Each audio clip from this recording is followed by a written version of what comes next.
Salut tout le monde, c'est Crazy et bienvenue dans cette nouvelle vidéo sur la pire soirée de ta vie. La dernière fois, nous étions sur le point de profiter de notre soirée quand tout à coup, quelqu'un nous tapote sur l'épaule. Alors on est là en mode « c'est la belle blonde, faut penser à des phrases de drague et tout et tout ». Et en fait, c'était juste Victor. Et Victor comprend qu'on est en crush sur la belle blonde aux yeux bleus. Et donc, nous dit clairement, va tenter ta chance. En fait, ça ne te coûte rien. Voilà. Donc, il nous propose ça. Et il nous dit en même temps, au fait, faudra que tu ailles chercher des bières dans la cave. C'est pour ça que je suis venue te voir à la base. Le vote Insta...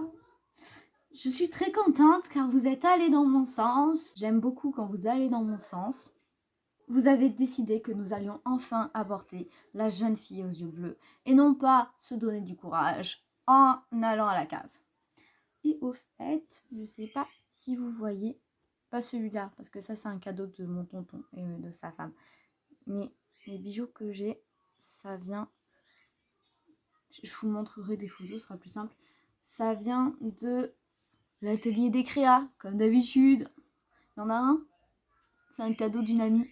Car du coup, j'y suis allée avec elle et en passant, j'ai pris des trucs pour la vidéo qui font un peu sirène. Dans les couleurs sirène et tout. Et là, il y a carrément des écailles. Donc bon, je pense qu'on est dans le thème. À ceux qui ont vu le carnage de la tentative des écailles sur Twitch, eh bien, voilà. En tout cas, je me suis donnée. J'ai mis 1 heure pour faire ça. 1 heure. Sans doute pendant ces 1 heure, j'ai essayé de faire des écailles ou de voir quel pinceau utiliser pour les écailles et qu'au final, je ne l'ai même pas fait. Mais bon, ce n'est pas grave. Alors, maintenant, c'est parti pour la lecture. Si tu veux, tu peux aller tenter d'aborder la fille, en 18, encouragée par les paroles de Victor. Ou bien, tu peux prendre le temps de rassembler ton courage et aller chercher des bières à la cave, en 17. Donc nous n'allons pas en 17, mais bel et bien en 18. Tu sens naître au fond de toi une force étonnante. Grâce à elle, tout te semble possible. Même d'aller parler à cette fille. D'ailleurs, son regard bleu est posé sur toi et ne te lâche plus. Tu décides donc de te rapprocher d'elle. Te voyant arriver, elle met poliment un terme à la conversation qu'elle avait avec une amie et ne te laisse pas le temps d'ouvrir la bouche. J'ai cru que tu ne viendrais jamais me parler. Je fais si peur que ça? Au moins, j'imagine que mon costume est réussi. Un sourire timide donne à son visage clair encore plus d'éclat. Une pureté rend le timbre de sa voix agréablement mélodique. C'est au moment où tu manques d'air que tu te rends compte que tu as arrêté de respirer. Si elle te semblait belle de loin, elle est encore plus de près. Elle reprend. « Allô ?» dit-elle en continuant de sourire. Ton air béat semble l'amuser. « Ah, ouais, désolée. J'avais peur de me prendre un vent en fait. Du coup, j'ai mis un peu de temps à me décider. » Quoi? J'ai pas arrêté de te regarder toute la soirée. Il te fallait plus de signaux? Elle te fait de grands signes en agitant les bras au-dessus de sa tête. Et vous partez tous les deux dans un fou rire. Ça fait longtemps que t'es arrivé? Demandes-tu. Tu connais Victor par la fac ou bien... Ah, il te l'a dit? Je suis sa sœur, Mélodie. Elle part dans un nouveau rire face à la tête surprise que tu affiches. La sœur de Victor? Ah, bien sûr qu'il m'a parlé de toi, mais je savais pas que c'était toi. Et toi? T'es Sacha, c'est bien ça? Tu t'aperçois alors qu'elle s'est présentée, mais que tu as oublié de le faire. Oui, c'est moi. Tu fais plus grand en vrai, dit-elle en rigolant. En vrai? Oui. Victor m'a montré des photos avec ses potes de la fac pour que je sache un peu qui serait là ce soir. Ah, donc tu m'avais déjà repéré. C'est bon à savoir. tu ne peux te mentir à toi-même. Tu es littéralement sous le charme de Mélodie et tu te rends compte que tu n'as jamais rencontré quelqu'un qui te fasse cet effet. Elle est rayonnante et c'est communicatif. À ses côtés, tu as l'impression que rien de mal ne peut arriver. Pourtant, tu te demandes comment Victor prendrait le fait que tu flirtes avec sa sœur. « Regarde pas mon frère comme ça, il va rien te faire !» se moque-t-elle en continuant de sourire. « T'inquiète pas, il va pas revenir t'agresser en mode « touche pas à ma frangine !» Déjà parce que je suis l'aînée, donc je décide de tout. Et ensuite parce que c'est pas du tout son genre. Et puis, j'ai l'impression qu'il t'apprécie beaucoup. Ouais, c'est vrai qu'on s'entend vraiment bien. Ça doit être mon penchant pour les conneries. Sûrement. Mais je pense qu'il est imbattable sur ce terrain. Ça, c'est sûr. Eh bien, il y a du nouveau apparemment, lance Victor qui s'approche de vous. On papote les tourtereaux ? Alors, vous parliez de quoi ? Mélodie te lance un regard et vous partez tous les deux dans un nouveau fou rire. On parlait de toi. De moi ? Ça devait être une conversation passionnante. T'as pas autre chose à faire que de nous déranger sinon ? Continue Mélodie en lui donnant un coup de coude. Une soirée et des gens bourrés à gérer, par exemple ? Si, justement. Et c'est pour ça que je suis là. Je voulais proposer à Sacha de m'accompagner. Je vais faire visiter le manoir à quelques personnes. Mais elle vient aussi. On sait jamais, Sacha pourrait se perdre. Il vous lance un regard malicieux, tandis que Mélodie lève les yeux au ciel. Tu sais qu'un jour, je vais demander aux parents de te vendre. Victor lui lance un regard étrange en se pinçant la lèvre. Puis, il finit par reprendre. On fera 50-50 sur les bénéfices alors. Bon, vous êtes partant ? Partante, lance Mélodie en se tournant vers toi. Partant aussi. C'est à peine si tu as réfléchi en prononçant ces mots. Dans le fond, inutile. Il ne te viendrait même pas à l'esprit de refuser de passer un peu plus de temps aux côtés de Mélodie et de rater l'occasion de mieux la connaître. Vous vous mettez donc en route pour commencer la visite. En 19. Tu t'engages dans un escalier de marbre à la suite d'une dizaine de personnes. À côté de toi, Mélodie est obligée de relever légèrement le bas de sa robe pour ne pas se prendre les pieds dans la dentelle qui traîne au sol. Il y a dans ce geste quelque chose de vraiment classe. Guidant l'ensemble du groupe, Victor a repris la voix du majordome snob avec laquelle il vous a accueilli au portail.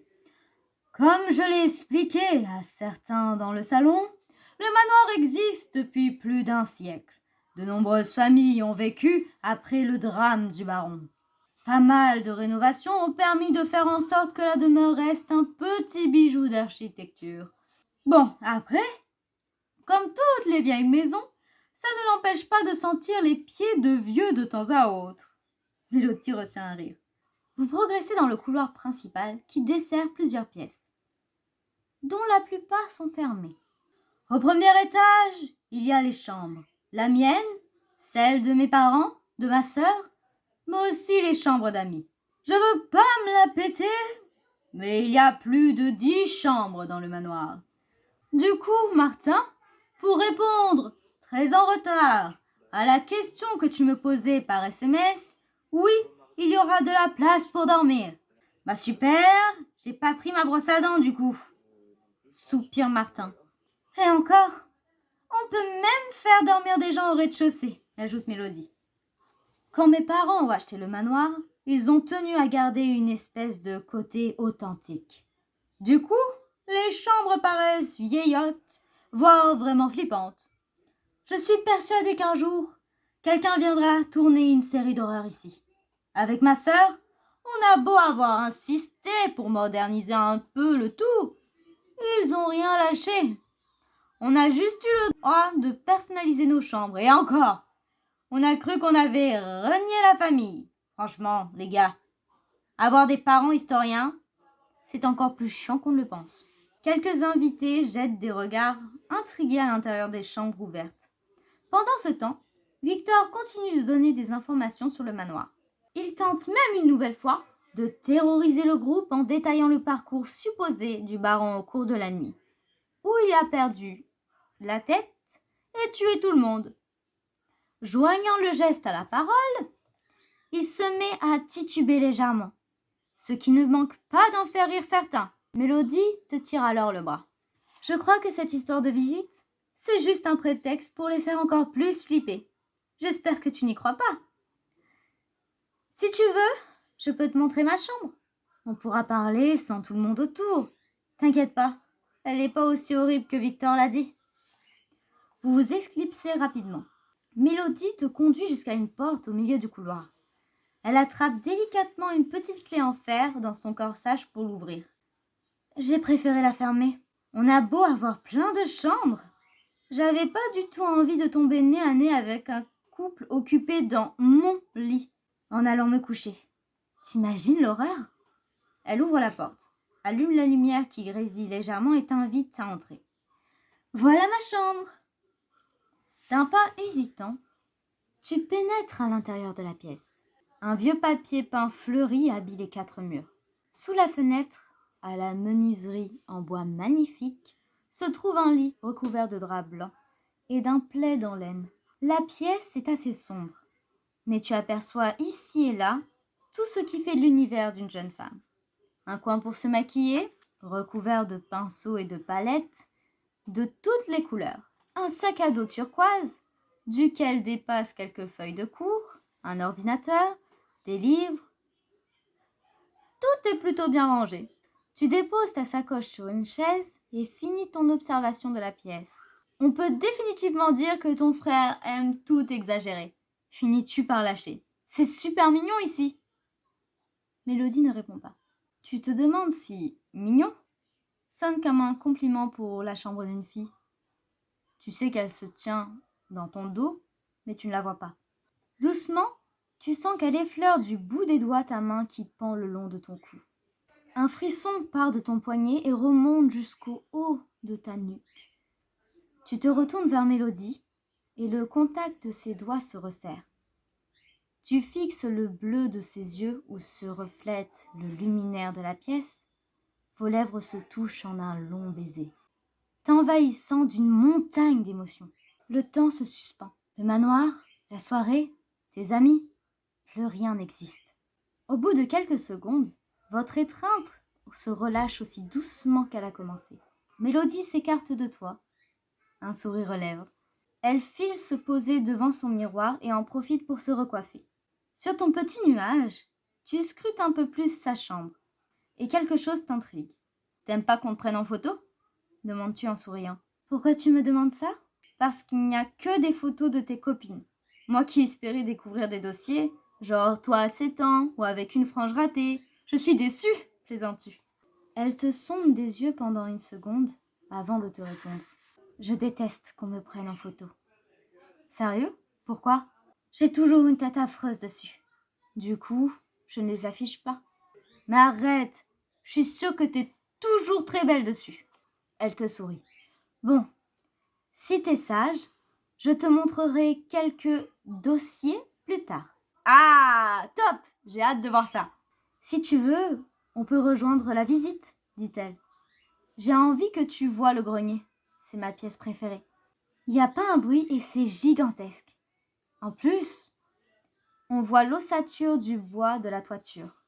C'est magnifique. Au même moment, la petite poche de ta veste se met à vibrer. C'est ton téléphone. Lucas vient d'essayer de t'appeler, mais tu captes vraiment mal. Tu te doutes qu'il te cherche et qu'il veut te parler de Clara. Tu lui répondrais bien, mais l'écran de ton téléphone n'affiche désormais plus aucun service. Tu peux expliquer à Mélodie que tes amis te cherchent et lui demander de venir avec toi pour les rejoindre, en vain. Tu peux aussi décider de rejoindre le groupe qui fait la visite avec Mélodie et les suivre jusqu'au grenier, en 21. L'idée d'aller au grenier avec Mélodie me tente bien. En même temps, on pourrait la présenter à nos amis. Et je pense que elle comprendrait, elle a l'air fort sympathique. Visiblement, on s'entend déjà très bien avec elle.